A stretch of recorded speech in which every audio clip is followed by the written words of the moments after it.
ડાકોરમાં ફાગણી પૂનમ મેળાને લઈને ગાંધીનગરમાં બેઠક। CM Bhupendrabhai Patel, deputy CM Harshbhai સંઘવીની અધ્યક્ષતામાં બેઠક। પદયાત્રીની વ્યવસ્થા, પંડાલ, ભોજન વ્યવસ્થા સહિતની સુવિધાઓ મુદ્દે ચર્ચા। પદયાત્રીઓને મળતી સગવડ અંગે પણ બેઠકમાં ચર્ચાઓ થઈ।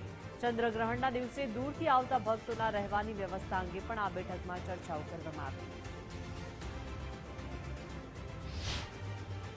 આ જે પદયાત્રીઓ જાય છે એમની સવલતો માટે અને મોટાભાગના જે ભંડારા કરે છે, જેને લંગર કહેવાય, જે 24 કલાક ચાલે, એ ભંડારાઓની પણ સવલતો માટે એની એક વ્યવસ્થાના સંકલન માટે આજે ડાકોર સેવા સંકલન સમિતિના બધા સદસ્યો સાથે પરમ આદરણીય માનનીય મુખ્યમંત્રી શ્રી ભૂપેન્દ્રભાઈ પટેલ સાહેબની સાથે મુલાકાત થઈ અને નાયબ મુખ્યમંત્રી માનનીય શ્રી હર્ષભાઈ સંઘવી સાથે મુલાકાત થઈ અને બધા અધિકારીઓ સાથે સંકલન કેમ કરવું એની ચર્ચા વિચારણા કરી છે।